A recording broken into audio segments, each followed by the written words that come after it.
John Lefebvre from the psychology department, so I'll let them take it away.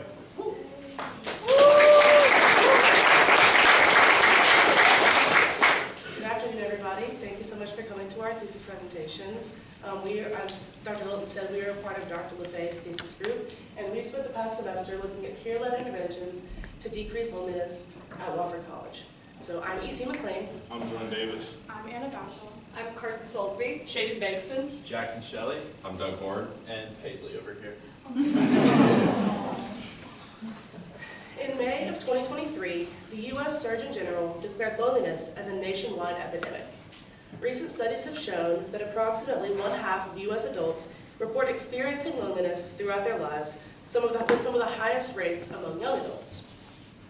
Loneliness can be defined as a perceived discrepancy between one's desired and true levels of social contact or relationships.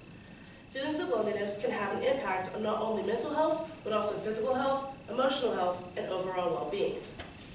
When looking at loneliness, we sought to develop interventions based on those that have been found to decrease loneliness in the past. Thus, we decided on kindness and gratitude.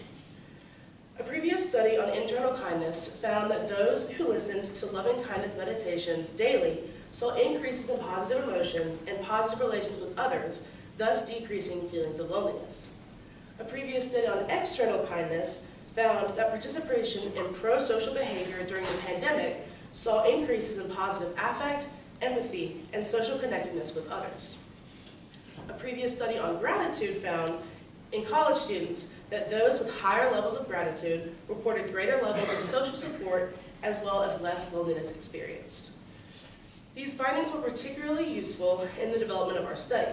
For young adults, the transition to college can be extremely isolating, as many are leaving behind friends, family, and other social groups.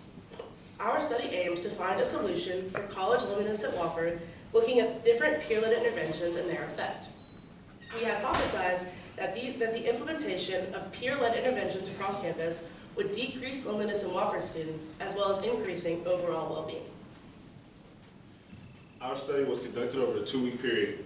Participants were first given a baseline assessment, randomly assigned to an intervention, and assigned a peer accountability liaison, also known as a PAL.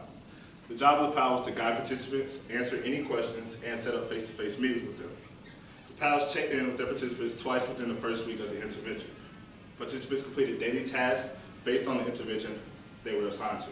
The different interventions were gratitude, kindness external, kindness internal, and life as usual.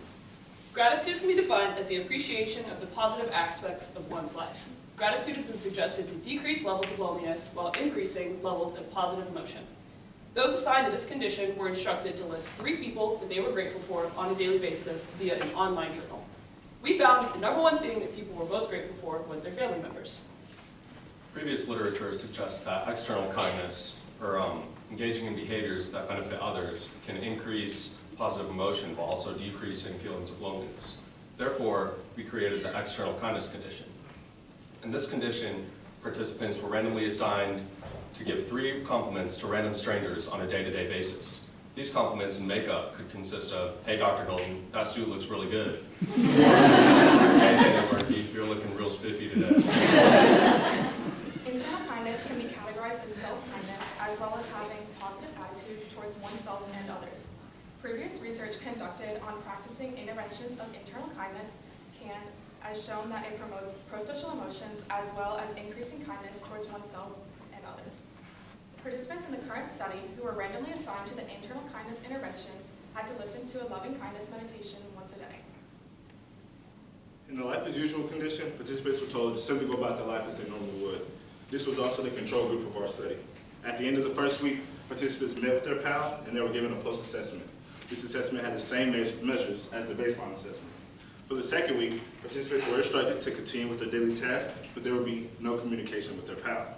At the end of the second week, participants met with their PAL for a final time and they were given a follow-up assessment. Then they were debriefed.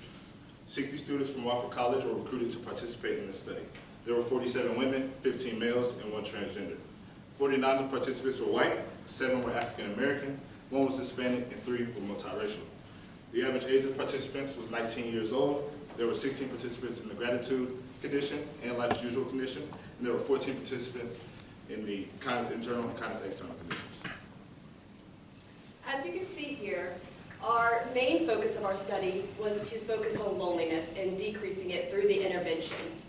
There was a main effect of time for all 4 conditions, but as you can see, from the post to follow-up, LAU, or life as usual, flatlined. There was no more decreases in loneliness.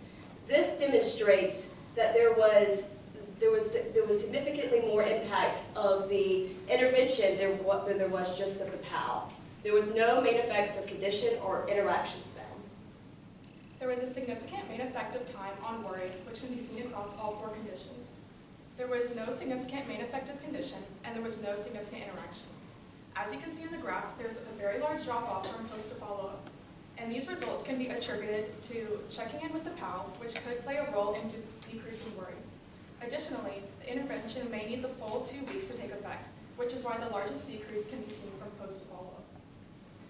With regards to depressive symptomatology, there was no significant main effects or interactions found between pre- and post-assessments. However, there's a significant main effect of time between pre- and follow-up assessments. As you can see from the graph, kindness external and gratitude decreased from pre- to follow-up assessments, whereas kindness internal initially increased and then leveled off. These results can be attributed to behavioral activation, a theory rooted in cognitive behavioral perspectives of psychotherapy. According to this perspective, engaging in behaviors that either are structured or active can alleviate experiences of depressive symptomatology. So when looking at the results, it makes sense why the conditions which require participants to engage in socially active and structured behaviors decreased, whereas the kindness internal condition, which participants could complete within the isolation and comfort of their own room, did not decrease. When looking at scores of perceived stress, we found a significant effect of time. As you can see, from pre to post, levels of stress decreased across all conditions. But when we're looking from post to follow-up, you can see that that decrease continues across conditions, except for life as usual, which kind of bumps back up a little bit. So that suggests that the interventions that we chose were effective in helping mediate stress. As EC mentioned earlier, in 2023, the U.S. Surgeon General declared loneliness as an epidemic. Since then, there's been various research methods that have shown kindness and gratitude as successful interventions to help decrease loneliness. This is why we hypothesized that our 3 interventions would also decrease loneliness as well as increase overall well-being. So as a reminder, the internal kindness condition was the condition where participants listened to the loving kindness meditation once daily. The external kindness was where participants were giving 1 compliment, or 3 compliments to 3 different people daily. And the gratitude condition was where participants went online and listed 3 people that they were grateful for each day. All 3 of these conditions, from pre to follow-up, saw a significant decrease in loneliness, depression, stress, and worry. The biggest limitation for our study overall was the amount of time that we had. This was only a 2-week intervention, and we did see significant results, but we would think with a long-term intervention that we would see even stronger results. As well as another limitation was our relatively small sample size, yet we still saw these results. In the future, we're suggesting that maybe another thesis group would control specifically for the PAL and see the specific effects for the PAL, and if, for example, maybe have a intervention with a PAL versus an intervention without the PAL for the entire time of the study. As well as we were hoping that there could possibly be an on-campus, peer-to-peer, long-term intervention for students in the future based on this research. We'd like to thank all the participants in our study, our famous leader, Dr. Lefebvre, as well as Craig Melvin for giving his presentation to us last week.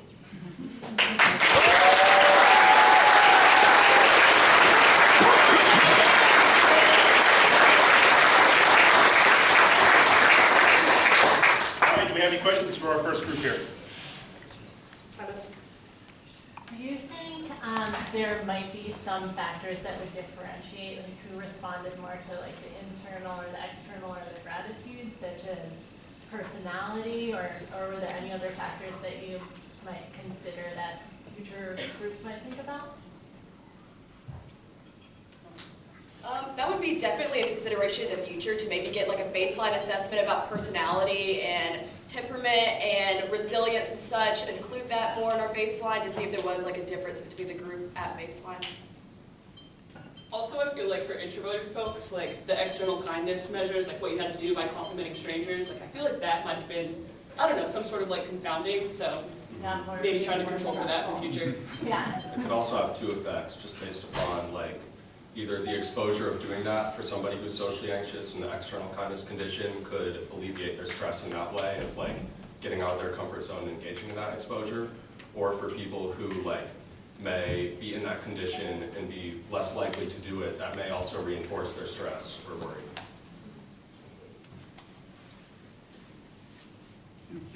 So Alexis, okay, go ahead. Okay. For the people who were assigned to the complimenting strangers group, was there a way to check that they actually did? That was kind of the role of the PAL, is like to keep like that accountability with our participants, but I mean, in the end, like that's kind of on the participant to, if you take the time to be a part of our study, like we really do hope that you're actually doing it, so.